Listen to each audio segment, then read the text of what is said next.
Hello and welcome to another edition of Entheoradio, where we talk about shamanism, psychedelics, and altered states for healing. This is our conscious entheogenic media production, and we are super excited to have another special guest here today with us, who is an amazing guide and a speaker for plant and fungal consciousness. This is your host, your captain speaking, Captain Hugh T Alkemi. I'm also known as Travar Hughes. I'm in broadcasting from sunny San Diego, and our special guest is coming in from Wales. David, welcome to the show. Hey man, nice to be on your show. Thank you very much for inviting me. Thank you so much for being here. So I'm going to read your bio, David. So for our audience, David comes from a strong Celtic background with an ancestry from both Cornwall and Ireland. This connection forms an essential part of his healing practices. After a powerful wake-up in Egypt in 2010, he spent 3 years studying Tibetan Buddhism in both India and Tuscany. He has taken teachings, transmissions, and empowerments from Dalai Lama, His Holiness the Dalai Lama, Dagri Rinpoche, Chamtrul Rinpoche, and Tenzin Wangyal Rinpoche. Some of those are hard names for me. After living overseas for 15 years, a powerful experience with a plant teacher medicine called him back to his homeland, and so began a journey deep into the world of plants. David has spent 5 years studying under an herbalist and plant spirit healer, Pam Montgomery, and is now a certified plant spirit healer. And he has completed a 2-year apprenticeship in Ireland with medical herbalist Carol. How do you say your last name? Carol what? Carol Guyot. Guyot, okay. In addition, 4 years were spent studying and practicing with the U Mysteries with U Shaman Michael Dunning, Geomancy with Dr. Patrick McManaway, and Druidry at the Bardic level with OBOD, plus Celtic shamanic healing with David Leslie. You've got such an extensive background. It kind of goes on, and I'm super excited about this next little line in your bio. In 2017, he joined Quechua elder, how do you say this person's name? Kurikindi? Kurikindi. Kurikindi. David joined Quechua elder Kurikindi for a 5-month training period in Ecuador, during which time he learned Amazonian shamanism and how to work with 3 core plants in the Quechua tradition: tobacco, guayusa, and ayahuasca. Oh my goodness, you have such a fun background and such an extensive world traveling history there. Where do we start? Like, did you always have a proclivity growing up over there in, what is it, Ireland and Cornwall as well, where the Wales Isles? Well, you know, I've been blessed in my life to live in many different places and travel a lot. And, you know, I kind of think all travel helps open us up to different ideas and different kinds of experiences. And yeah, we lived overseas for many years in the Middle East, spent 9 years living in Dubai, doing the corporate thing. My background actually really is in corporate business to business exhibitions and conferences. I worked in the transportation sector in the Middle East in my previous life, and that was really just, you know, the work of a young man making his way in the world and trying to earn himself some decent money and get ahead a little bit. And that was before all of the plants and the shamanic stuff. But what that did was it gave us an opportunity to travel a lot to places like India, Sri Lanka, you know, went to many famous places in Iran and Syria and Jordan and Egypt. And yeah, so I feel very blessed to have been allowed to be able to do these things and to have that freedom, you know. So I guess that's kind of how a lot of these things have transpired, and just being in the right place at the right time and being open to what spirit has to offer, you know, is kind of been one of my mantras for life, and just following what felt right. All of those things happened, I guess. Nice, beautiful. And your last name, I didn't even mention it in the bio. Is it Ferrell? Ferrar? Yeah, it's Farrell. It's actually an Irish name. Originally in Gaelic is O'Farrell, means man of valor. That is what it means in Gaelic. So, yeah, my family originates back in Ireland, back from County Longford. And we have an interesting family history that dates to the Battle of Clontarf, and when Brian Boru, the High King, fought against the Vikings. my ancestor, he fought and was killed, but for his bravery was awarded many titles and a part of Ireland which our family inhabited for 800 years until we were kicked off by other people. So, you know, that's kind of, that's a little bit of recent family history. But yeah, it kind of means a lot to me. It gives me an anchor from which my feet are on these lands. Yeah, yeah, beautiful. It says, so your website is plantconsciousness.com, correct? That's right, yeah. It says you and your wife are both plant spirit healers, geomancers, and plant medicine producers. Yeah, spiritual counselors, filmmakers, radio show hosts, public speakers. You got all this, space holders and writers. Tell me a little bit about you and Emma's work together. I've been very lucky to marry the girl next door that I fancied when I was a teenager, and we spent an amazing life together, traveling, doing all of this work together. And of course, it's been challenging at many points along the way. You know, we're now into our early 40s, and we've been together since we were 21, but known each other since we were 13 years old. And it's been a heck of a journey, but you know, the beautiful thing is that we get to sit and do this work and teach and do our healing together, and we complement each other in many different ways. And yeah, it's been a really magical journey to share so deeply with somebody. Yeah, I would love to have her on another time when we can dive a little deeper into some of your programs. I want to talk more about your Egyptian wake-up call. Tell me about that story and how that went.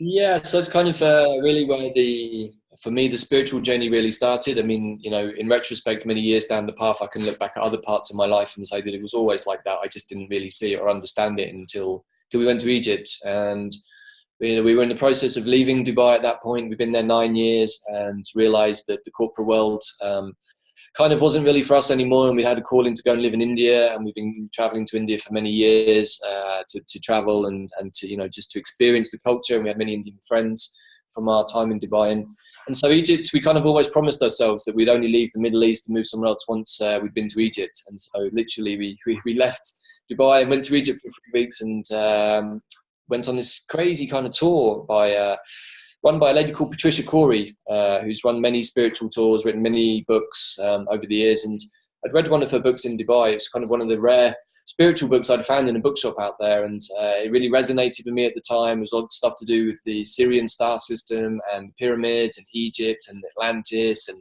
the Anunnaki and all of this kind of stuff. You know, I was a massive fan of Graham Hancock's back in the early 90s, and it kind of, you know, that always resonated with me in many ways and all of that kind of stuff. You know, I'm a massive history buff. And my dad was an archaeologist, so I grew up with a lot of ancient history and books, always read a lot as a kid. And so that always appealed to me, and that book kind of triggered something. And so that precipitated a journey to Egypt for me and Emma, with a group of about 50, 60 people, all kind of spiritual light workers. And to be honest, at the time, it was all new to me. I didn't really know what was going on. There was lots of kind of people into crazy things I didn't really understand, and it all seemed pretty wild and wacky. And but as the experience kind of developed over the 10 days, and as the tour developed, we went to different sites, something started to awaken within both me and Emma and several other people, younger people on the tour, and we had some very powerful experiences at some of the temples. We were blessed to be able to have access into the Great Pyramid on spring equinox from midnight till 6 a.m. in the morning, just our group, you know, so we were in the whole pyramid for 6 hours, you know, up in the King's Chamber, toning and chanting and journeying, and it was pretty strong.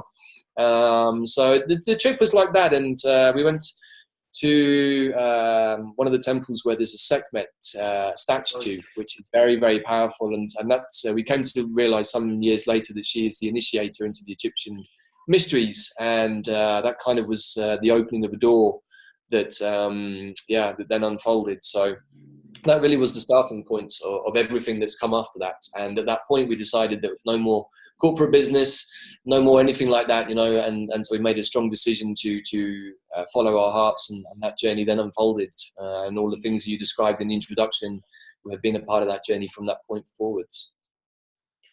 So you went from there straight to India and Buddhism and experiencing stuff like that, or? Yeah, kind of. I mean, we were still actually when we first moved to India, we were still doing some various bits of work, and we had off the back of the Egyptian experience, we had a really crazy idea, which is probably one of the, I wouldn't say the worst ideas, but in retrospect, it was never going to happen. And that was to start doing spiritual tours around India. You know, we come from an organizational background and, you know, good at doing that kind of stuff, but India's a whole different ballgame, man. And, you know, we toyed with that idea for a while. And then after about 8 months of living there and living through a monsoon season in Goa, which was pretty intense, I kind of realized, like, yeah, this is perhaps not where our focus should be. Or, you know, Spirit was basically saying, no, like, this isn't really what you should be doing. Like, put your attention somewhere else. And Emma had always wanted to go up to Dharamsala and take teachings from His Holiness, the Dalai Lama. And so after a year of living in Goa, we decided to pack up that and shifted up to the mountains and lived up in the Himalayas for 6 months and really got into the whole Buddhist thing. And also learned a bunch of other stuff. I learned to do crystal healing with a really beautiful Indian couple from the Andaman and Nicobar Islands, really, really heart-based Indian healers. And we spent a lot of time studying with different lamas and rinpoches. We really immersed ourselves in Tibetan Buddhism. And as you kind of read in the introduction, we took teachings from a number of different lamas at that point, including His Holiness and Chamtrul Rinpoche, who taught us about lucid dreaming or dream yoga in the Tibetan tradition. And we spent some time at the Tibetan Dialectic Center learning about emptiness. And so we went quite deep with the Tibetan Buddhist experience there for 6 months. And that then inspired us to move to Italy for 2 years. We went to the center in Dharamsala called Tushita, which I think a little while back was voted one of the 10 must-do things in your whole life is to do a 10-day Buddhist introduction retreat at Tushita. I think that was in, I don't know, like Condé Nast or something like that, you know, those kind of bucket list things. Huh. And we did a couple of retreats there, and that kind of struck a chord for both of us. And so that prompted us to stick around. And then we did 6 months. And then there was an opportunity to go and study a 2-year master's degree at a semi-monastic center in Tuscany, run by the same organization that ran the center at Tushita in Dharamsala. And so by that point, we'd closed our business in the Middle East and earned ourselves enough abundance to be able to then kind of put it into our own personal development. And so we took 2 years off and went to live in Italy at the monastic center there. And that was really, really special. You two kids growing up, being renegades, being mavericks, spiritually developing yourself and being married. And that's just beautiful to me. Yeah, nice. Thank you, man. It's been a strong experience, but the beautiful thing, you know, it's only when you've kind of gone some way down the path that you can look back with the benefit of hindsight and see things that you didn't really understand so well at the time. You just kind of did them, but you can see sometimes that there were fingers of higher forces at work, directing and pushing and blocking in certain cases. And just being open to that process has been a huge teacher for me over the years, and it's really helped me to let go of a lot of stuff. You know, so having that foundation in Buddhism has proved time and time again just to be a really solid foundation, particularly in the work with the Entheogens. You know, I think the first 2 years that I was learning from Mother Ayahuasca, everything that she showed me came through in a very Buddhist way. And it was like almost the teachings that I'd received in my head, the transmissions that had gone into me that I had kind of understood in a logical way, suddenly kind of started to manifest in the principles of ethics, morality, and all of these different, you know, really solid foundational principles that Buddhism has to offer. And over the years, I've seen many other people doing well with the entheogenic plants and fungi, and quite often they have Taoist or Buddhist foundations in their work. And I think that's really important.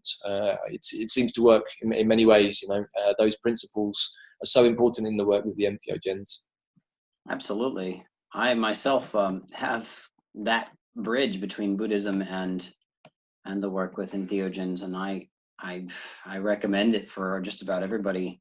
I see very little difference between some of the workings of the mind from the Buddhist perspective, especially Tibetan Buddhism, to the workings of the mind with the indigenous peoples of South America and North America.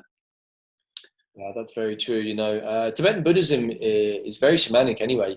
You know, there's a very strong presence of otherworld beings, protector spirits, protector deities, unhelpful spirits, you know, and those stories that you see in the Tibetan Buddhist literature, they're pretty common the world over. Actually, the characters might differ slightly, but the principles are much the same. And so I love the fact. I love the historical energy that comes out of Tibetan Buddhism, the fact that it comes from Tibet, you know, such a magical place, and I feel again blessed that those teachings were released to the world. You know, we can often think badly about what happened when the Chinese invaded Tibet and all the things that have happened subsequently. But if that hadn't happened, maybe we wouldn't have Tibetan Buddhism so freely available in the world. So, you know, I often think of these things, you know, what is often a tragic situation often allows something very special to occur for many other beings. So, you know, yes, Tibetan Buddhism, I feel they don't talk about plants so much, actually. But I think that's maybe just a geographical thing. I don't think there are so many plants growing up in the high Himalayas. So maybe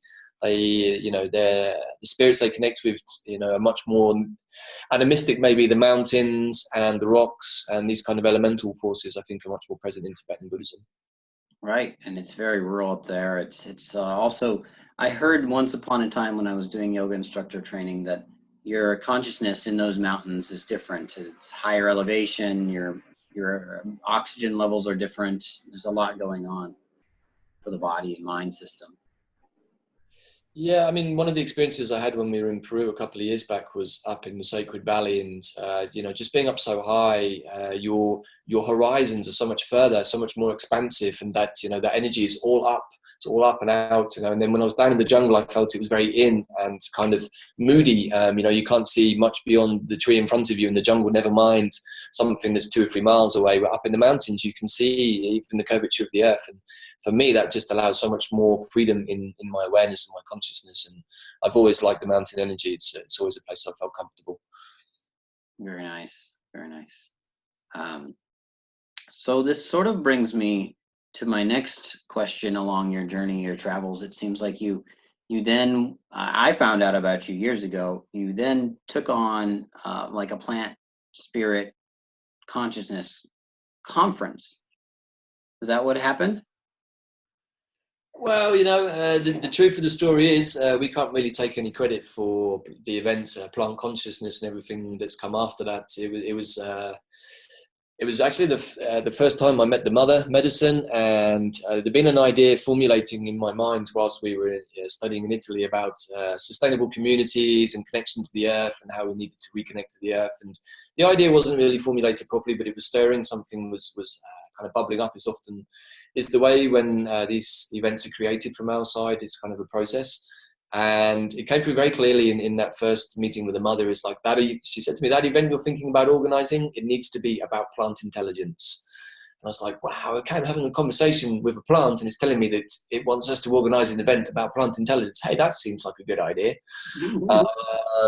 And, you know, I then shortly afterwards was having a meditation with Nettle, which is something I like to do while I was studying at the Tibetan Center. And Nettle is now a very firm friend and very strong plant ally of mine, and I've had very many interesting conversations with Nettle. And actually, you know, the connection between Nettle and Buddhism is very strong, because there is a famous Tibetan ascended master called Milarepa. He was what you call a Maha Siddha. He was a lay person who practiced his tradition, but as a lay person, not as a monk. And it's much harder actually, and it's acknowledged within Buddhism that to practice a life as a Buddhist as an everyday person, rather than secluding yourself away in a monastery where you only have the focus without the temptation, is a particular aspect of the Tibetan Buddhist path. And he locked himself away in a cave, I think, for 20 years, meditating. And the only thing that he would consume was nettle. He would drink nettle tea or nettle juice every morning. And in some pictures, some of the tankards that you see, his skin actually appears green because he drank that much of it, that his skin and his hair went green. And you know, I always liked this story, and so he's one of my favorite teachers from the Tibetan Buddhist tract. But the plant gave us a name. He said, oh yeah, that event that the mother told you about the other week to do with the plant intelligence, it has to be called plant consciousness. And I was like, wow, that's so obvious, that's so cool. You know, and so that's it. And so that's how the first plant consciousness came into be. It was from those two plants, and their desire for us, you know, as you know, we had a whole 10, 20 years between us of event organization at that point, and so we were perfectly equipped to put on an event. We had marketing, sales, organizational skills, and we knew how to do big events, and so it was the perfect fit. And it was at a time when, you know, there was starting to be the rumblings of some of the research that then led Peter Verleben to do his book, you know, The Hidden Life of Trees, and Suzanne Simard's work with the mother trees and the mycorrhizal network. You know, this is all stuff that's come into the awareness of the general public only in the last 3 or 4 years, really. And so our starting point was trying to show people that there is a higher intelligence to plants and fungi, not just with the entheogens, but all plants. And that was the starting point of what became an incredible 5-year journey where we met many amazing people, many amazing teachers, and got to share those with many, many amazing people who came to our events. And that was really, every one of those was very special, and in many different ways. And they covered many different types of plants, many indigenous traditions, many indigenous shamans and healers came to speak at that event. And it was always a celebration of our connection to Mother Earth and to the plants and the fungi as well. And it kind of, I think it was a meeting where people met at a heart level through the green beings. And it's also where we got to meet one of our dearest teachers, Pam Montgomery. You know, she spoke at the very first edition of that event, and that opened up a whole new track of plant spirit healing work that many people have benefited from and are now sharing also in Britain. And also my teacher, Carol, in Ireland. You know, I always like to pay homage to all of the teachers that we've learned from. This is a very Buddhist thing, you know. And those two ladies really opened the doorway to experiencing many things within the native plants. So yeah, plant consciousness really has a lot to answer for, but all good stuff. What years were those conferences? So the last one was last year. The journey came to an end last year. So I think we started in 2013 or 2014 maybe. I lose track. You know, we also run other events like the Shamanic Lands, and we ran events in Ireland, and there's been so many over the years that sometimes I forget which one exactly was where. But yeah. Yeah, that Shamanic Lands looked really exciting to me. I don't know why. Maybe it's an ancestry thing, but I've always felt a real connection to the yew tree. And I think once in a while, like I go in dreams to visit that part of the world, and I see the yew, and it is just like this vocal, deep, feminine, ancient, almost like crone-like energy. But it's not like sort of like we picture the crone as this thing that's falling apart in some traditions, like it's almost like mummified and not virile. This is not that. It's like there's a lot of water energy in there, and there's plasticity to it, and it's very interesting because once in a while I visit those trees, and they don't grow around here. I heard they grow up in the Pacific Northwest, but I haven't actually been close to one physically this lifetime. And well, I want to talk about that if possible. Yeah, sure. I mean, you know, before we started the interview on camera, we were just talking about your heritage, right? And you have a Welsh grandfather, and so Wales has the highest concentration of ancient yew trees anywhere on the planet. We have many trees here that are possibly more than 2, 3, 4, even 5,000 years, and possibly even older in some cases. We don't know. It's impossible to really accurately age many of these trees. But where we live in Wales, we have many ancient yew tree circles. Now most of them have churches, Christian churches in them. But originally, probably many of them would have been Druid circles and ancient groves for the elders. You know, the yew tree is really Yggdrasil in the northern traditions. This is the world tree, the tree of eternity. This is a tree that has seen everything on this planet.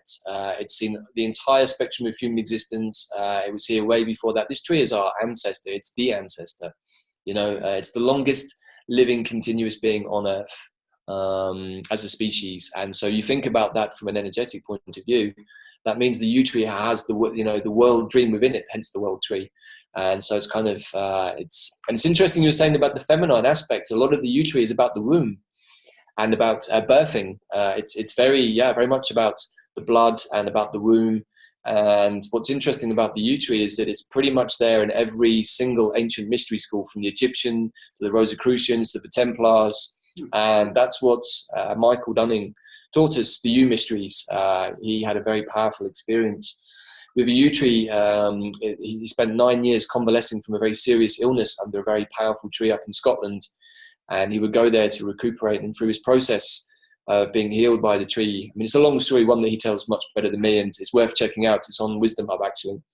But that tree healed him, and in the process of doing that, the tree spoke to him. And many years later, after that experience, he brought the yew mysteries through, and we recently completed our U Mysteries experience with him last year, and he's also teaching some other groups now. But we believe this is the first time that a U Mystery school has been taught on these lands, possibly for several thousand years. And that's really, really, really nice, but it felt very powerful, and many people have now gone through that experience and have become initiates. It's a challenging tree, you know. It's going to show you those things, those karmas that need to be resolved, and it's going to keep on at you until they're resolved. It does incinerate karma, but it's you know, like all of these healings, there's a process to it, right? So, but yeah, very powerful tree, and very mysterious tree, and a lot to say about it, really. Beautiful. Yeah, I hope one day to actually touch one of those trees with my hand. Yeah, I mean, it's to touch a tree that's, you know, 3, 4, 5,000 years old, and just to sit under it is quite an experience. And we're blessed enough to actually live under one. We live next to a graveyard here in Wales, and right next to our house is a big yew tree that's at least 1,000 years old, maybe more, we don't know. So yeah, that's the yew is a massive part of our work. It's been a massive part of our journey, and for me, really, it's the boss. It's the, you know, the ultimate tree. It's the ultimate guide in all of this work, because it's the tree of eternity. You know, where else are you going to go? Yeah, wow. So I kind of want to go back to something that is sort of connected to the idea of being there with the trees and touching and communing with the trees in the Druid lands. In Egypt, did you find that you had something that I, in American English, call psychometry, that there was psychometric experiences, like where people would touch the rocks or the pyramids or objects, and they would get feelings and memories come back from time long past? Yeah, that definitely happened. Not really to myself so much at that time. I mean, for me, the true narrative of the Egypt story kind of emerged over a number of years and became much more fulfilled much further down the road. But I saw many people having stronger experiences on the Egypt trip at the time. I just thought they were a little bit crazy, to be honest.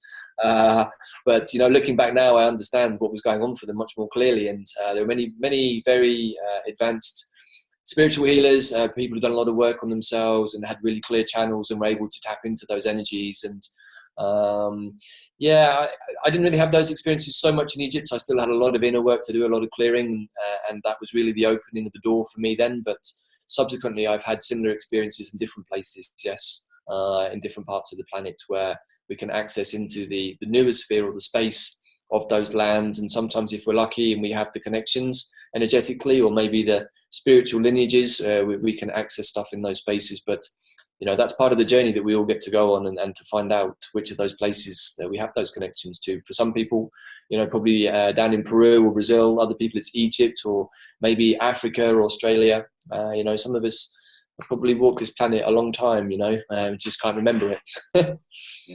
Yes. So that's great. You're going to help me dig in. I want the meat and potatoes, if you will, of our conversation, is to like really jump in there and be like, all right, so what have you experienced with the plants? What have you experienced with the lands? How have I don't really want to get into the past lives and stuff as much, but I want to get into like what memories, information is directly shared between you and the plant spirits and the spirit of the place, spirit of land. Yeah, so this forms a core part of what we teach on our Way of the Warrior Healer, and this is really from a lot of the stuff that we've learned from the different teachers, from the plant work, the tree work. You know, being down in the Amazon, we learned a lot from our teacher Kurikindi about the ways of the Amazon, the ways of Amazonian shamanism, just how dangerous it is. It was a real eye-opener, and that journey was very strong in many different ways, and I came back from that experience very different. But I had a lot of stuff that I had to clear, in all honesty. And I guess the starting place for me to answer that question is really to use an analogy from the Buddhist world, which I like to share with people. Is in Tibetan Buddhism, they describe us as being a muddy glass. You know, it starts off as a clear crystal glass, but over many experiences, it fills up with the rubbish, the junk, the crap, the silt, so to speak. And so by the end, it's kind of a muddy glass, and you can't really see anything inside. But slowly you start to do the cleaning, the inner cleaning, and the glass starts to become clear and transparent. And the more of that you do through working with the plants, by the end of it, you have the clear, luminescent, transparent glass, which really is an analogy for your true nature. And I think that once I kind of started to understand that some years into the work with the plant spirits, working with my teachers Carol and Pam, and I started to feel shifts in consciousness. I started to understand things and to connect to other parts of my consciousness that I hadn't really been so aware of before. That's when the plants started to speak to me. But I guess the biggest thing I'll say is that the plants took me out of my head. I was way up in here for way too long. Very well-read, very logical, very sort of practical in that sense, could organize things, manage things very well, but almost to the point of being a bit OCD, a bit of a control freak perhaps. And the plants slowly took me out of my head and into my heart, and then started to communicate through the heart. And I think that's one of the things that I'll say when working with the native plants is that if we try to think our way into a conversation with them, we're not going to get very far. We have to really breathe into our hearts and meet them there.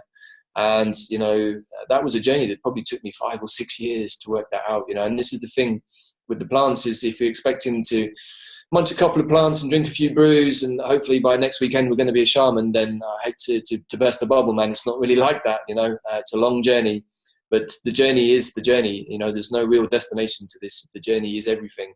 Right. And that was one of the big teachings for me from the plants over the years. It's just let go of it, brother. You know, just accept everything and understand that it's all perfect in its own moment. Even if it seems horrendously awful and bad in places and challenging beyond belief, it's okay. You know, those are the great teachings that we receive. And, you know, it's nice when things are good and blissful, but we don't learn a great deal in those moments. We feel good for a little bit, but the real juicy stuff is in the shadow work. And I think that for me has been a real big part of the journey is working on my own shadow and seeing the shadow in the world and seeing what we have to clean up. You know, this is the job that faces all of us now, is to clean ourselves up and to start work on cleaning up the traumas of our ancestors, traumas that we inflicted on ourselves and so on and so forth. And we can see this manifesting now in everything that's going on the planet. This is the shit coming to the surface now. And a lot of our work is just to help people in the same way that we were taught to realize who we are. That's my teacher Kuri Kindi said when we went to Ecuador. He said, I'm not really going to teach you anything, man. Yes, you're going to get lots of training, and that's going to come from the plants, and basically my job is just to clean you up and let you find out who you are so you know why you're here. And he said, once you know that, then everything becomes a lot more straightforward. And he was right, absolutely right. But that, you know, that's something that took me the better part of 7 or 8 years to work out also. So the journey is everything, and don't feel the need to rush anywhere. You know, when you get somewhere, what are you going to do, man? You can have a cup of coffee and then go off on another journey, right? So you may as well just make it one long glorious adventure. And you know, I think the work with the plants not only connects us into our heart, it connects us back to Mother Nature, to Mother Earth. And in the process of that, we start to find compassion for many things, including our fellow human beings who are suffering. All of us, you know, on this planet, everyone is suffering in some way. And the plants really help you to find compassion for our brothers and sisters that are suffering. And that's been, kind of a large part of the journey with the plants for me, I guess. So much healing can just take place when we focus on compassion, we hold compassion energetically. Whether it's through pain or pleasure, we're just holding compassion, and that's like such a beautiful and important teaching of Buddhism. And I think it ultimately is why I resolve it. I believe in Buddhism as not a religious thing, because compassion is something that even animals have, nature has. It's pervasive. There's no dogma in compassion. Yeah, absolutely. I think the simplest way I understand it is something that we get taught is that the right hand of compassion sits in the left hand of wisdom. And I never really understood this for many years, but I understand it much more clearly now. The wisdom really is another way of saying direct experience. And the only things we can never, ever really know truly are the things that we experience to ourselves. Otherwise, it's somebody else's experience that we've read or heard about. And maybe it's true, maybe it's not, you know, it's their experience. That's fine. You know, it's a truth for them. So wisdom is direct experience. And when we know something to be a truth, we feel it in our body. We know it to be truthful. No need for fancy stories or credible visions. We know it's a truth, right? And from that wisdom, we understand the depth of our own suffering. And from that place, we can start to feel compassion because we understand what it is to suffer with our stuff. And, you know, that is what we get taught. So I understand now that to have that wisdom allows you to feel compassion. And so I understood that teaching. Again, this really came through on a plant journey many years later. Beautiful stuff. Yeah. So you talked a little bit about your plant consciousness conference, and then you mentioned within that the Shamanic Lands thing, and that was also, you know, if I could get out and travel the world like you, I would be there in a heartbeat. Tell us about what happened at the Shamanic Lands conference. So yeah, as you mentioned in the bio, I come from a strong Celtic background, Cornish and Irish ancestry, and we now live in Wales. And after living overseas for 15 years with all these adventures in the Middle East and India and Italy, a little bit in France too, also in between around the Italy trip, staying at Emma's mother's place in the south of France. It was around that time, the same journey, in fact, called me home, the very first journey with a mother. I got this very strong message like, brother, okay, your time having fun overseas is coming to an end now, and you have to come home. Your land wants you back. And through a very synchronistic set of processes that actually largely involved the U-Tree, we found ourselves living in South Wales, and in a very special little house near some very ancient yew trees. And in the very first month of living on that land, both me and Emma, we heard this song, this kind of call arising out of the land from our ancestors. And I'd always been very interested in Druidry and Celtic shamanism, these kinds of things, and we wanted to share that. We wanted to kind of step up and say, hey, we've been fortunate enough to have many interesting experiences with other cultures, other traditions, other shamanic traditions, other shamanic plants. But actually, in history, Britain, the British Isles, these lands have been regarded as highly energetic, highly magical, and we have many ancient magical shamanic traditions based around plants and Druidry and these things. And we wanted to have a big remembrance about that. We wanted, something was coming through us, and we could see other people were having experiences down in South America and coming back home to these lands and saying, that was amazing, but I want to connect with the spirits and the plants of my land. And, we don't have these unbroken traditions that some places like Tibet or even the plant cultures of South America have.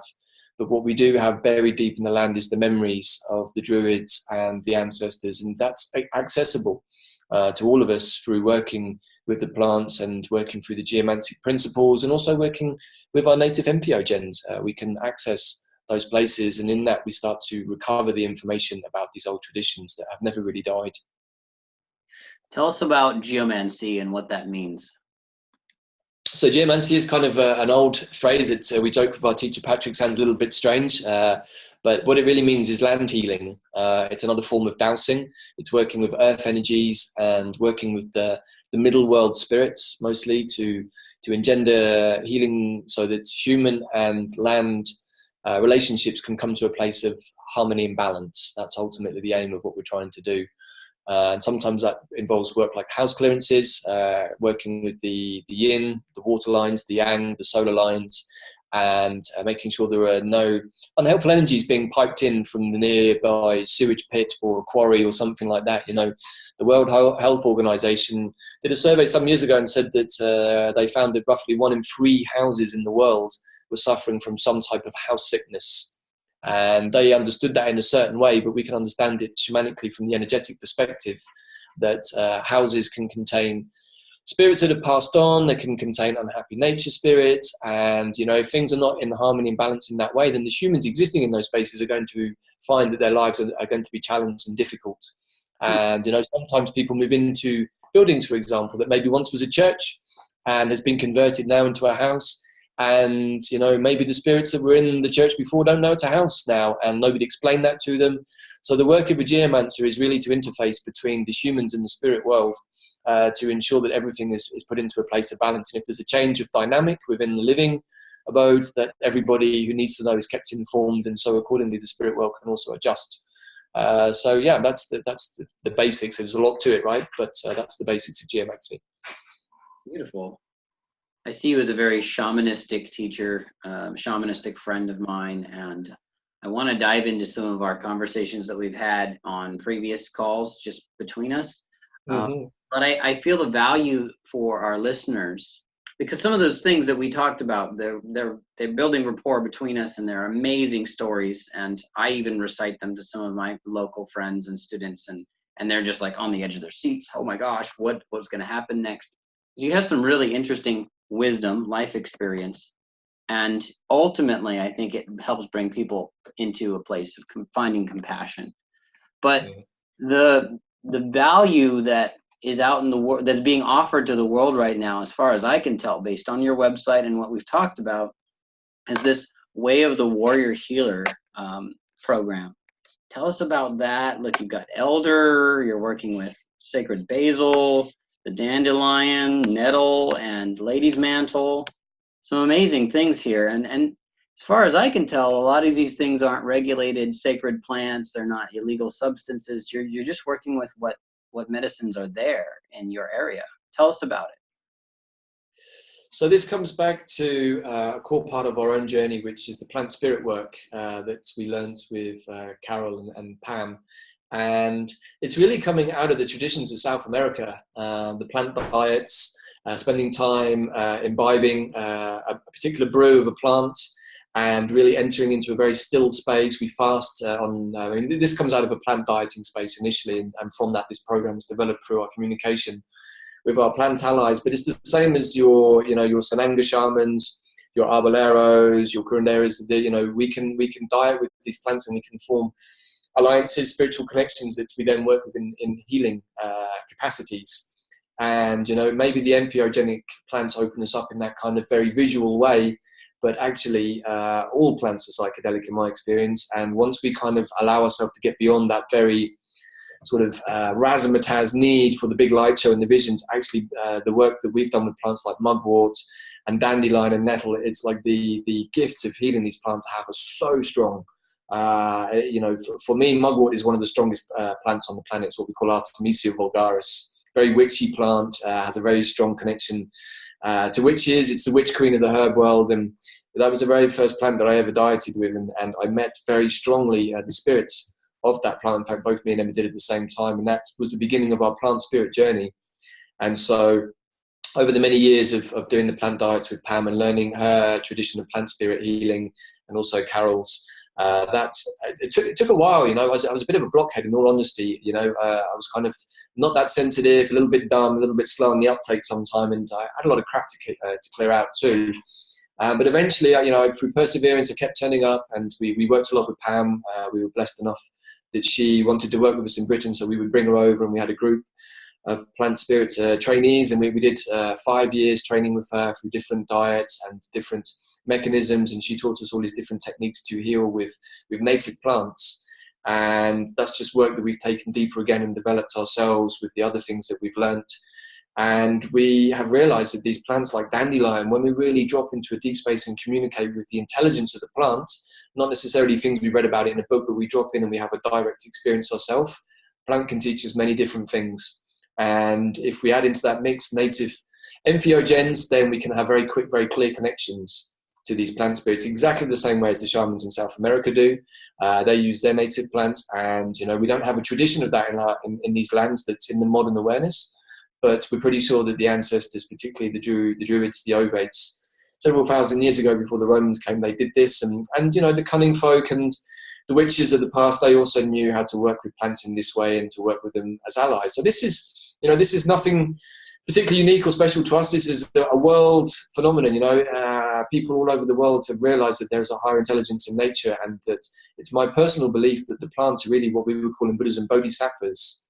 They are beings who have become realized enough that they have come back to the planet to offer their healing gift to us all because they want to, not because they have to, but because they want to. And that is why we find that nature gives so freely, because they want to help us, they want to heal us. And that's been one of the greatest revelations, I guess, I've had from the plants, is that understanding and feeling that love that they have for us. And if we just stop and we pay attention and we pay respect and we honor the nettle, the dandelion, these are incredibly powerful plants and superfoods, both on a physical level and on a spiritual level. And there's a lot to learn, and it kind of feels like we're just beginning to scratch the surface of something very old and very magical, but also really needed at this time on the planet when, whatever we think about climate change, whoever we listen to, whatever conspiracy theories we do or we don't believe, we can be pretty sure that there is definitely environmental degradation going on that is partially down to humans polluting the land.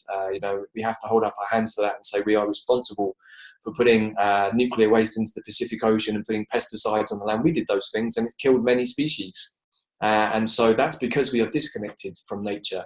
And once we get back into that place of being connected, we don't want to do those things anymore. We make different choices, more conscious choices, more compassionate choices.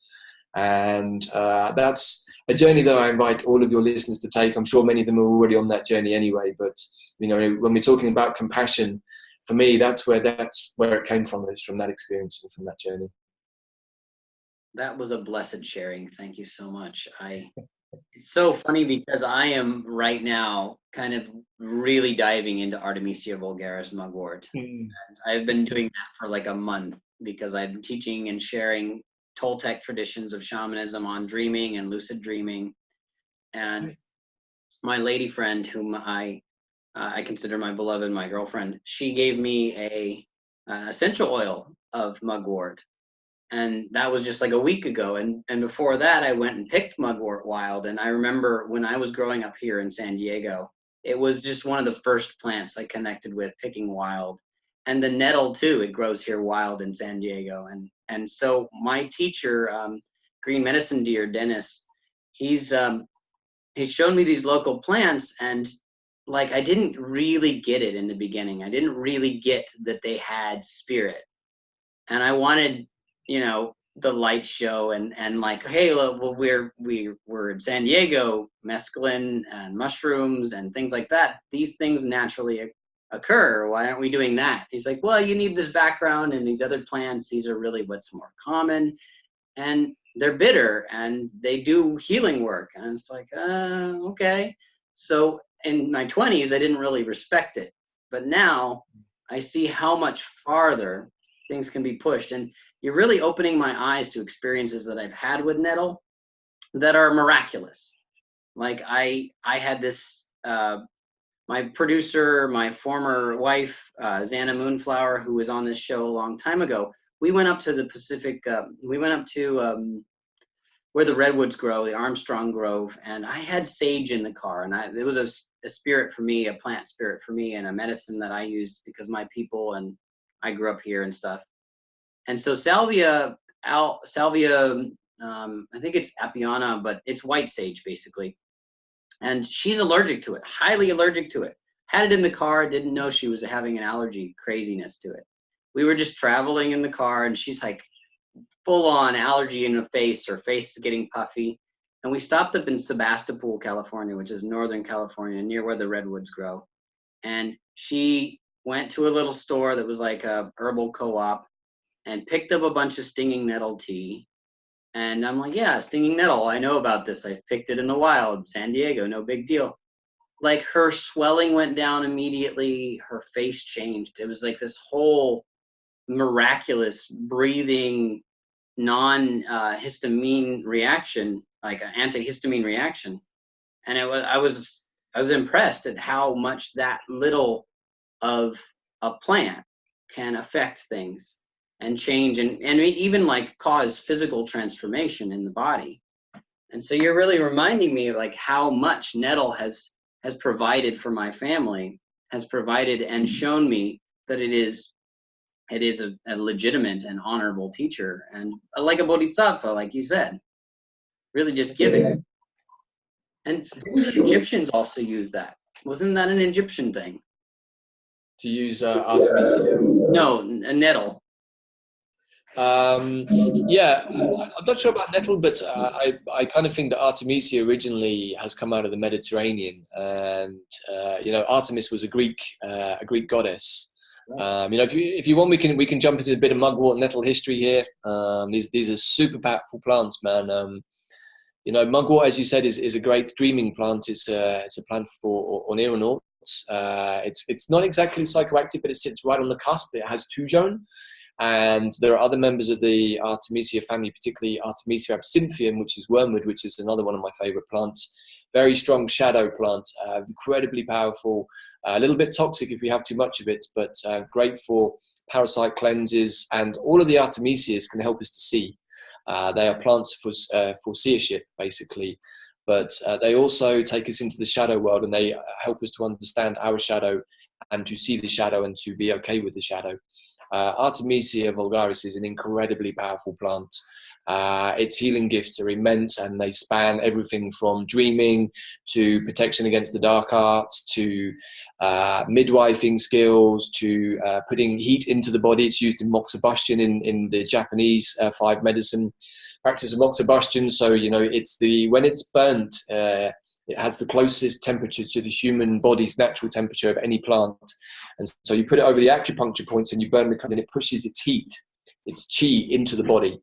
And so it makes cold parts of the body warm again. And so, you know, your experience with mugwort is very similar to our first experience of mugwort. Many people's, it's a very, very pushy, powerful plant. And when it wants your attention, it makes sure that it gets your attention to the point where you'll keep seeing it until you stop and pay attention and start paying respect.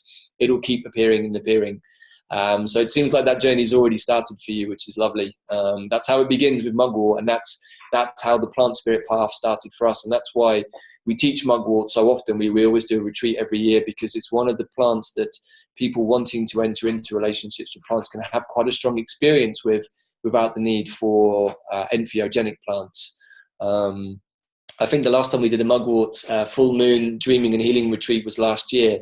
And every single one of the group, the spirit of the plant came to visit them either in their dreams very, very clearly, or in the journey work that we did over the weekend. It was just incredible to see so many people have such a strong reaction from a plant spirit. And not all plant spirits come so easily. Some of them are a little bit more shy or a little bit more challenging. But mugwort is very open to human relationships, and she has done for several thousand years. That's why there's so much information about her, going back to the time of, you know, the Greeks and the Romans. So many things to say about mugwort. Love that plant to bits. And nettle, you know, like I said, nettle has revealed some surprising things. It's a great plant for meditating with. Its whole energy as an adaptogen is of one of balance and equipoise. So when we want to dive into the depths, we need to hold that place of equipoise. And so nettle is incredibly good at holding that space for us. And, you know, it's also very strong on boundaries. You know, with its sting, it creates very concise boundaries of where it grows, quite often around hawthorn trees, interestingly enough, on these lands. But it's also a superfood, right? It's an adaptogen. It's always trying to bring us back into a place of balance and harmony. And it grows everywhere. And, you know, it makes a great tea. It's great with poached eggs if you wilt it. It's super tasty to eat, at least I think so. And it's one of those plants that you can never have enough of. It's never going to create toxicity in the body. So you can drink nettle tea every day. And, you know, every time you drink that tea, it's doing something good for you. And I love that, man. You know, every time I put plants into my body, I know that on some level, some type of healing is going on. You know, and that's not something you can say necessarily about all Western medicines, you know. So that's why I love the plants. It's a beautiful communion. And I've been taking, not nettle, but I'll go pick some now that I'm aware. I'm like, whoa, hey, I can go pick some. And mugwort grows like right next to nettle in my area. So I'm really excited about doing that again. And I picked some wild mugwort a couple months back on an Indian reservation here, and I've been making it as a tea. And I've also been getting commercial mugwort at a local herb store. And so the difference in the spirit is so intense, and the flavor is so intensely different. And so I'm noticing the localities for our Artemisia vulgaris cause different effects. And that was beautiful. Like, wow, hey, this smells different, tastes different, does different things. I'm getting really intense dreaming as a result. And I pretty much take mugwort every day. That, and I've been working with Calea zacatechichi, the Aztec dreaming grass. And so I'm having really intense dreaming experiences. And a friend of mine who's in like the Toltec tradition, who was on this show a few episodes back, and I've been learning a lot about that style of shamanism. He's like saying, like, if you can't remember your dreams, and I've always been able to do this, and I'm perplexed why people don't remember their dreams. He's saying, if you can't remember your dreams, you don't know what your reality is in this. It's like being created on your subconscious. Your subconscious is your baseline. And these plant teachers, you can call them onerogens. I still think of them as entheogens, but they're definitely onerogenic. These sacred plants, well, that's a better nomer, I suppose. They're teaching us how to wake up in this reality, and that the dreaming and this reality are interconnected in strong and close relationship. It's beautiful. Yeah, absolutely. You know, everything you said is totally spot on. And, you know, in many indigenous cultures believe that the real existence is the dream world. That this is, of course, the illusion. This is the unreality. And so, you know, these plants show us in our natural state when we go into dream that we are just reverting back to our natural state. And that is what many indigenous people believe. And that's why you'll find mugwort or Artemisia is pretty much used the world over, from the Aini people of Japan to First Nations people in North America. We had Linda Black Elk speak at Plant Consciousness a couple of years ago, and she talked a lot about Artemisias, particularly vulgaris, but also Artemisia frigida, which grows a lot and native Indian people use, and also Artemisia tridentata, which is more commonly known as sagebrush, which is not a salvia, it's not a sage, but it does the same job. And with the current situation with white sage being overpicked and oversold, we can use our native plants. We can use Artemisia plants for smudging and purification and cleansing, and they're very, very good at that. And interestingly, because Linda is also an ethnobotanist, she has access to laboratories, and she's taken some of these plants into the laboratory to test scientifically, and they can see that when you burn Artemisia plants, they actually kill pathogens in the air. So yes, there's a spiritual smudging. They're very good at removing energetic parasites. This is one of wormwood's gifts, is to remove not just the physical gut parasites, the different types of worms, but also the etheric parasites. And I kind of had a very interesting experience when I first connected with wormwood many years ago, that I got taken right back to the Victorian era, which is when absinthe really comes into our awareness. And there's all the stories of Van Gogh going mad and people saying it's the absinthe. And so what I understand from wormwood is that this is a plant that allows you to see very clearly many things around you, particularly on the energetic level, almost too much sometimes. And so you can see energetic vampires. And I believe that this is where the stories from Mary Shelley and Bram Stoker came from. They were drinking this absinthe a lot. And I think seeing many things, because it's a slightly hallucinogenic plant. And so I believe the stories that they wrote were inspired by things that they were seeing when they were consuming these kind of medicinal, high alcohol spirit drinks. And so it's like, yeah, we can really learn a lot from the Artemisias, and shamanically they are for me some of the most powerful plants that are around. And they can show us many things about the nature of reality as well, if we choose to let them. That is so fun that we have had similar herbal experience, and like even my herbalist teacher was like, hey, do a parasite cleanse, take some absinthe, like wormwood. And I did that in my first, I think it was like about my first year of running this show, so that must have been 2010 or something like that. And I mean, these moments where I'm taking these really bitter herbs and going through the process of trying to live a daily normal life while the plant spirit is running through my organs, it's an altered state. It's an altered form of consciousness. And I would, there's some like, hopefully we'll have some like background story of fireside chats and stuff. But I would remember this one story where I was scheduled to go to a social event, and I'd be like, I'm fine, let's go. And then 5 minutes later, I'm getting dressed, putting my shoes on. I am so sick. I'm so sick, like parasite cleansing, absinthe, sick. Just, I need to lay down. I'm hot, I'm sick. 5 minutes later, okay, I'm ready to go. And it was like off and on, just weird. Yeah, the parasite, I've done several parasite cleanses now with wormwood, with different varieties of them. I mean, Artemisias are really my thing, and I have many different species, different varieties that I've collected and grown from different parts of the world. And we try to do a parasite cleanse every year, but we decided when we went to Ecuador, rather than using normal wormwood, Artemisia absinthium, that we would use sweet wormwood, which has a lot of anti-malarial properties. In fact, a lot of scientists have just come to the conclusion that in terms of fighting malaria, this is the most powerful antidote, the most powerful plant that there is. And I was growing it. It's called Artemisia annua. It's a very, very beautiful, very fine leafed plant. Not a native to Britain, but grows in many places, I think in America also.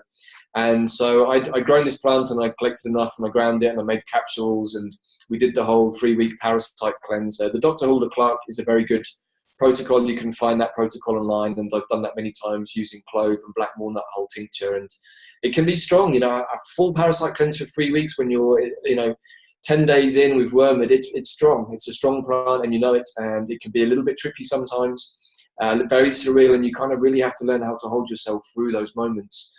But we did this particular plant parasite cleanse with Artemisia annua, and we didn't have to have any malaria jabs. We went down into the Amazon, we came back, we didn't have any parasites, didn't have any worms, nothing. And we told some of our friends who were about to go out to Africa to do some work with the African root and with the Briti people, and one of our friends went out, and she took this medicine with her, And every single one of her group got malaria and had to be hospitalized apart from her. Wow. And the local just like, wow, like how come you didn't get malaria like everybody else? I said, I'm not really sure, but I think it's this medicine my friends gave me. They told me it's good for, for malaria. And so now she's through that journey a year or two back, she's got many people out in Africa interested now to go, and they're trying to grow the same plant. There's another variety of Artemisia that grows in Africa, but that particular one I don't think is particularly native. But from my experience, we have to, this is the thing about the plant work, is many, Western medical students would say that that's crazy, you're bonkers, you need to take the inoculations. And it's like, no, man, in my experience, I trust my plants. I trust their healing. I trust what they can do. And either I trust them all of the way or I don't trust them at all. There can't be any in between. Because if we're in between, then we don't trust, and then the medicine doesn't work as well. So there's a lot of trust with the plants, and that's something that takes a while. And again, this was a really amazing teaching from Mother Ayahuasca.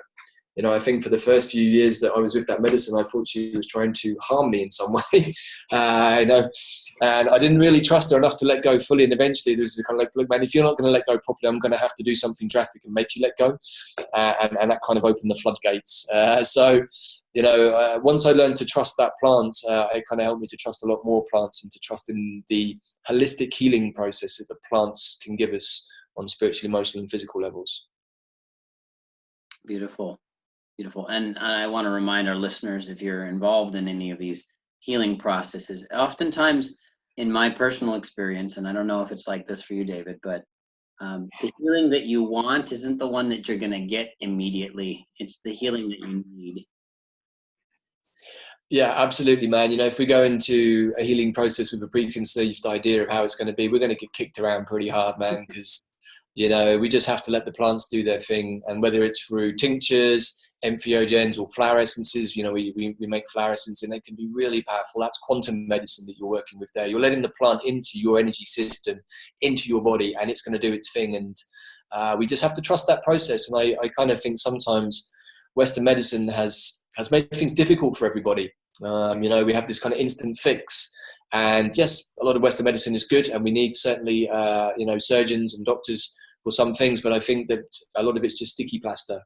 And if we let a plant into our body for 3 weeks, particularly through doing an essence protocol, the plant is working holistically. And once it's done its job, it's finished on all levels. So whatever the trauma is that originally caused the illness, or whatever the suffering is we're dealing with, if we let the plant in long enough, it will heal all of it in a way that Western medicine can't. It's completely holistic in that sense. And again, that took me a number of years to really see and understand and feel that. But I kind of had a strange thought a few years ago about how many different plants I put into my body. And I thought, wow, how much medicine is that? And it was a lot, enough to fill a small room. And, that's the journey. It's, if we just trust the plants, then anything can be healed. I've had some really deep and profound experiences for myself for healing, and I've seen that other people also go through similar journeys and processes, and it's led me to a place to believe that anything can be healed, certainly on a soul level. Some things happen in our physical body. Maybe we lose some parts of our limbs, or things get a little bit broken. I have some knee issues and stuff, and maybe some of them, once they're a little bit broken, they're a bit hard to fix, but on an energetic level, we can really we can let go of the traumas attached to those wounds. Yes, indeed. I am super excited about talking to you about a subject that we might be kind of going into overtime about. So once upon a time, and I think this was an article I read online, but I also kind of imagined that it was in a journal like Shaman's Drum or something like that. But there was this article about in your area, like Wales and Ireland and stuff like that, they would notice during magic mushroom season that the livestock would be eating, like the sheep and stuff would be eating the mushrooms, and the sheep would wander into the road in the middle of the night and check out the headlights, kind of just like, whoa, this is interesting, like, because they were high. Does this actually happen? Have you heard of this? That might be a little bit of an urban myth, but I've observed sheep. There are probably 100 sheep for every human where we live in Wales, man. So there's a lot of sheep, right? And the sheep, on the one hand, for the fungi lovers, the sheep are on the one hand the biggest nuisance going, but they're also an essential part of the process, because without the sheep, the spores don't really get spread. So the sheep eat the grass, and in amongst the grass, they eat the fungi. And I kind of think if you sit and spend time with sheep consciousness anyway, man, those guys are far out, you know, they're just drifting around. They haven't got a clue what's going on. I mean, look at the way they handle situations. Like, oh, I'm going to follow that guy, man. It's like, you know, so who knows what kind of world sheep permanently inhabit? I don't know. But maybe there might be some, you know, trippy stories of Welsh sheep wandering in front of cars and seeing headlights. You know, this is a land that is famous for its fungi and for its other world stuff. And, you know, why not let the sheep into that game as well, you know? Yes, yes. They're fun and very docile and kind of compassionate. Like sheep are compassionate, right?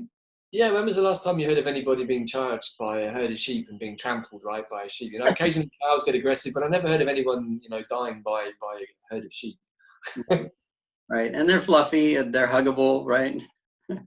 Yeah, and you know what? You know, without them, the medicine doesn't spread. You know, they eat them, they process with the grass, and then they go to the toilet, and that's how the spores get spread, and it goes into the earth, and that's how the mycelial network is created. So you know, there's a whole symbiotic process going on there with the sacred fungi and with the sheep, and you know, it's like everything. If it's not in balance, there's too many sheep, everything gets eaten, and so the fruit can't grow. And if there aren't any sheep, then they don't really spread. So there's, like everything in nature, there has to be that balance of enough. But the advent of pesticides and different stuff has meant that that medicine is not as abundant as it once was. I think this is just a general situation for all of these medicines the world over, whether it's the peyote down in Mexico and the oil companies, whether it's the oil companies taking the forest in the Amazon or over-exploitation. The same issue is happening to teacher plant medicines or entheogens everywhere in the world for a variety of different human created reasons. And but yeah, crazy sheep, man, Welsh sheep. Tell me a little bit about the mushroom season there, and is it that Psilocybe semilanceata grows there, the Liberty caps? Yeah, that's correct. Yeah, that grows in different places. Actually, grows pretty much all over Europe in different places where it can find a place to inhabit without being bothered too much. But yeah, it's season now. The moon is in the right place. I think the weather is super important to this process, and in Britain the weather is volatile anyway, and this season, this year particularly, seems to be pretty volatile. So if you have too much sun, you don't get the fruits. If you have too much rain, they get soggy, they don't grow properly. So there's again that fine balance of sunshine a little bit, but they need the water. If the ground's too hard, they don't grow. There are many factors that actually contribute to the season being a good one or a bad one.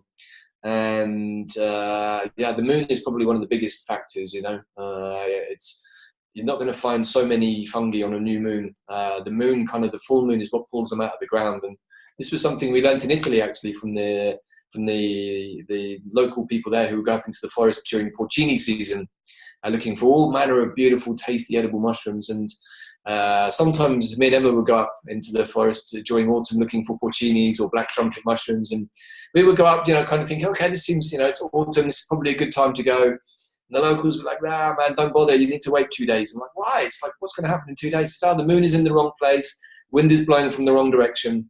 We're like, okay, man, that sounds like some sort of local mumbo jumbo. So we would go up, come back with nothing. 2 days later, we'd see these local guys come back with massive bunches of like really beautiful, tasty, edible mushrooms. I'd be like, wow, where did you find? I said, oh, we told you, man, you have to wait 2 days. The moon was in the wrong place and wasn't full enough and da-da-da. So I kind of learnt a lot from these local people about the nature of fungi growing anyway, and the factors that are at play. But yeah, sometimes, you know, the season is just a couple of weeks long. It depends when full moon is. It depends what the weather conditions are like. It depends what the weather's been like that year. If you have no rain during the summer, you ain't going to have a great fungi season. But I guess it's probably the same in the US, right? Definitely. Yeah. We're actually having, in the Pacific Northwest, we're having a really good fungi season. And in San Diego, the reishi mushrooms, Ganodermas, are popping on the trees, and we see some poria mushrooms. Basically shelf fungus that's growing on trees and dead wood. So I'll start rowing. I'm gonna go get a boat and row all the way over there, so I can be there on time for mushroom picking season. Nice. Well, always, man. You know, next time you come over and it's the season, we'll go and show you, man, how it is in the hills.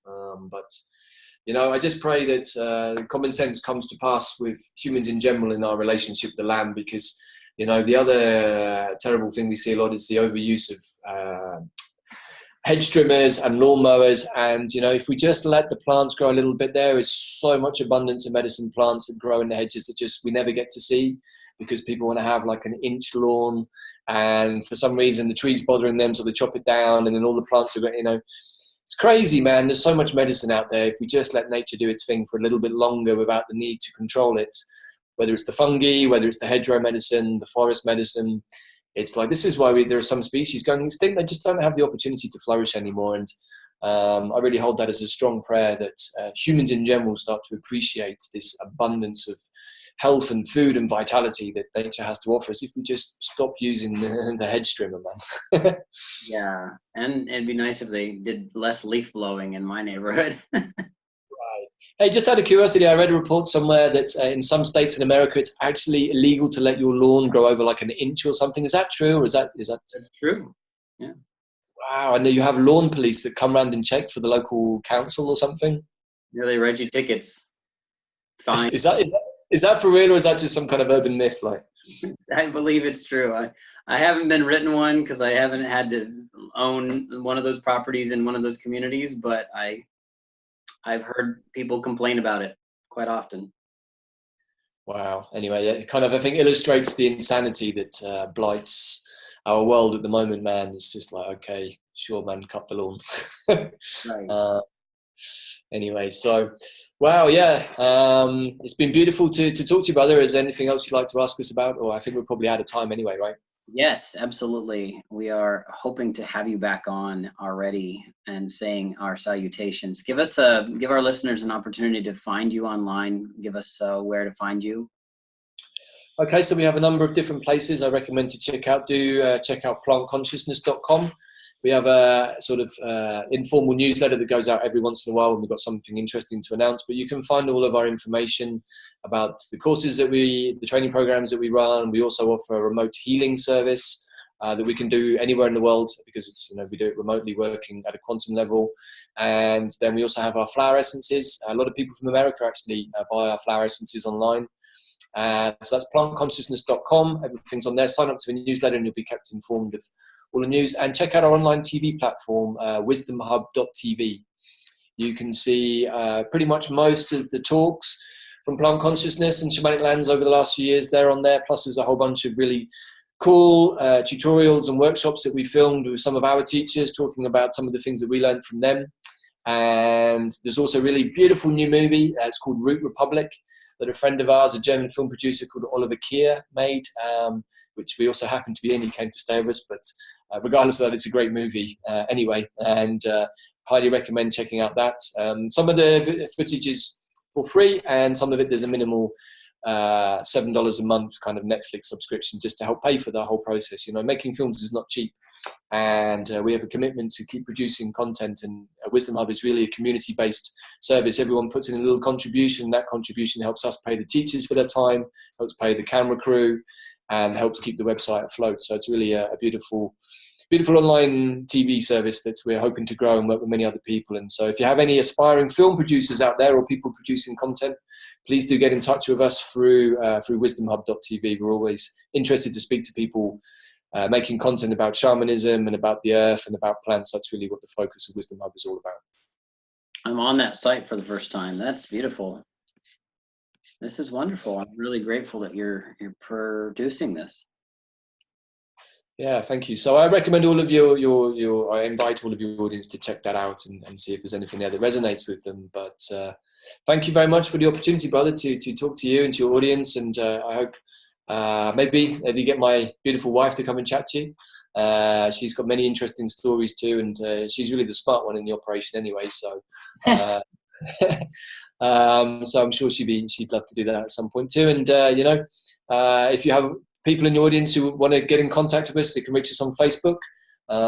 We like to have communications with plant people all over the world. You know, many different doorways can open that way for all of us, and connections can be made, and plant wisdom can be shared, and all of these things. You know, we are a global community of plant and fungal people, man, and it's through the sharing, through the mycelial networks that the web as we call it, the web of weird twangs, and people get connected. So please, if you're listening, do feel free to find me on Facebook or chat to us through the Plant Consciousness or Shamanic Lands groups. We're always open to chat back. Well, I want to give a shout out to your apothecary because it feels really thorough. And if you're a listener and you heard us talk about mugwort or Artemisia absinthium, wormwood, he's got all of these in his apothecary. plantconsciousness.com/apothecary, or click the link on his page, on the main page there. You've got some really great stuff here. Oak essence. There's you in here. Tell us about it for a minute. Okay, so I mean, the essence is really, the journey started with mugwort. She instructed us to make the first essence many years ago, and for a while we just had the 2 mugwort essences. That was all we felt we wanted to do. And then through the process of learning with Pam and Carol, I got to learn how to make essences at another level, and then new plants started coming. And these are just the ones that we know. These are our master allies that we've worked with and dieted with, and we know the intelligence of, and had permissions from to make medicines with. And so these are the ones that are sort of commercially available for people to access those medicines. But I have a whole cupboard of many other medicines that I have to sit and diet with, and I have many years of work in front of me, man, with all kinds of crazy plants. But essentially, to cut to the chase, a flower essence is quantum medicine. We are working at a quantum level with the conscious intelligence of the plant. With its permission, we follow all of the indigenous protocols making our medicines. And so the spirit of the medicine is fully present with its full permission in those medicines. And I mean, they're selling really well because they are what they are, man, and people feel their energy and their strength. And they're a beautiful gift to us, the flower essences, that comes out of Edward Batch's work. But we kind of feel that the ancestors also knew this, and that water holds vibration, and so to hold a plant consciousness within that water makes perfect sense. And it's a really beautiful, it can be subtle, but it can also be really strong. I've seen people have really strong experiences with flower essences. People are like, hey man, what's a mugwort essence going to do? I've done ayahuasca 100 times. Like, okay, man, just take the essence and see. If your wife leaves you and your job fires you and your life goes to shit over the next 2 weeks, don't blame me, man. It's mugwort realigning your life for you. She's just showing you all of those things in your life that are not in alignment. That is really what mugwort does, And each one of these essences has its core energies that it can share with us. And we can sometimes use them more than one at once. But if you want to get to know a plant, a flower essence 3-week protocol is a really good place to start, and an essential part of the plant spirit work also. So yeah, a little bit about flower essences. Yes, you've inspired me. I wanna order that and work with the U medicine and the mugwort, and there's just so many levels for mugwort for me. And then you've re-inspired me to get more into relationship with nettle. I'm very excited about the nettle. Yeah, beautiful plants. And just to say, actually, the U Mysteries, Michael actually lives up. He's originally from Scotland, but he lives up in Massachusetts, I think in Western Massachusetts. And he runs the U Mysteries in Seattle. He has quite a good, strong group that he's been working with. So if any of you out there, like Hugh, feel called to the U Tree, our teacher, he's actually based in America. In fact, Pam is also based up in Vermont. So if there are people stateside wanting to learn about plant spirit healing, please Google Pam Montgomery and plant spirit healing. And she has her own Sweetwater sanctuary up in Vermont where you can go and do plant diets and learn all the wonderful things that we learned from her. She's really the most beautiful earth mother. And she's one of my favorite people on the whole planet, and I owe her a huge debt of gratitude for all the things that she's taught me over the years. So I highly recommend people stateside to check out her work as well. So when people find you on social media, spell your name for them. So it's spelt the Welsh way. It's Davyd, Davyd, and then Farrell is the same as Colin Farrell, in Hollywood, Farrell. He's a bit better looking than me, but not by much, right? Thank you. So yeah, Davyd Ferrell, check us out, and you can find my wife Emma Farrell, or you can hit us up through the Plant Consciousness page on Facebook or Instagram. Emma has a really beautiful Instagram page she runs for Plant Consciousness, and all of those ways you can connect to us there, and we're always happy to connect people and chit chat. And as I guess you realise, I like to talk about plants, right? So it's really always a pleasure for me. Thank you so much. Davyd or David? Which one? You know what? Either is fine. Everywhere I go, people in Italy, Davide. In Ireland, they call me Dahi. In Wales, they call me David. In England, they call me David. So, you know what? It's same but different, right? Same but different, right? Yeah, like Trevor, Trevar. Exactly. You know, I'm not so attached to any of them. They're all me, just different parts of me. So it's all good. You know, I like that. Well, I'm in America, so David, thank you very much. Bless you. Thank you, brother. Thank you to all of your listeners out there. Hopefully, in some small way, inspired them to go out and look at nettle and mugwort and other things in a slightly different way. And the journey with the plants is a beautiful journey. And yeah, it's a very unique and personal one that is just you and your journey with them. And it will be what it is, but it's always beautiful. So thank you very much. So for our listeners, this is Captain Hugh T Alkemi signing out. You're listening to Entheoradio, Entheo Media Productions. You can find us on most podcast services, Spotify, iHeartRadio. We're really popular on iHeartRadio lately. You can find us on Spreaker. You can find us on YouTube and a bunch of other places, Castbox FM, Entheoradio.com. Some of the older episodes are available through Blog Talk Radio. I'm working to update that so everything is reflective of episodes like you heard today. And I'm very, very excited. Just remember it's you and the medicine and you too, right? It's always about you somehow. you and the you. Always. All right. Take care now.